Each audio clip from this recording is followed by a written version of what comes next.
Hello guys, Nicholas Canby here, Pro Strongman, and today we're doing Atlas Stones. We're going over technique and useful tips when training the Atlas Stones. Alright guys, the Atlas Stones, of course, iconic strongman movement. So I would say kind of a few tips, and very similar to some other long strongman loading movements. Of course, we want to get those legs involved, but also we're going to get those hips involved too. I would say some basic technique is generally, once you lap it, of course, having the stone here and coming over the top and pushing it over. But for today, we really want to dip down a little bit once we lap it so we can keep the stone on our sternum. And then once we get the hands over the top of the stone, really pull in with the scapulas to really keep it tight there. And then we're going to stand and throw the hips and really get that stone onto the platform. And this is going to be good for loading events. This is going to be great for maybe stone for height. But this is a great way to really be efficient in this movement. And then the next piece too, in terms of is also like hand placement.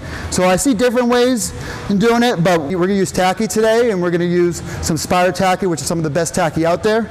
And then when we focus on the stone, the biggest thing is squeezing, all right? Because if you don't want to just, of course, have the tacky on there and have the surface, because we want to avoid hurting our biceps. So if you really squeeze with, of course, your delts and of course your chest, you really squeeze and bring it up. So I would say, again, you're going to have tacky on there, so you want to create as much surface area. I don't necessarily recommend getting too low on the stone, but if you, of course, can stay in a good position and squeeze and have your hands in surface and really squeeze with the forearms, I think you're going to be in a great position. The last tip for Atlas Stones is going to be foot placement. All too many times I see feet out too wide and while picking up the stone, and we actually want to keep the stone or keep your feet pretty close, similar to like a position where you have you're doing a power clean or a full clean. You want to have your feet pretty close to the stones, and then of course dip back down. And then, and I was mentioning before, Atlas Stones is the best way to get good at Atlas Stones, but if you don't have Atlas Stones, you can always do Xerxes squats or power cleans to really work the hips and really work that standing up ability in terms of standing up and throwing your hips while doing the stones.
Thank you guys for watching the video today.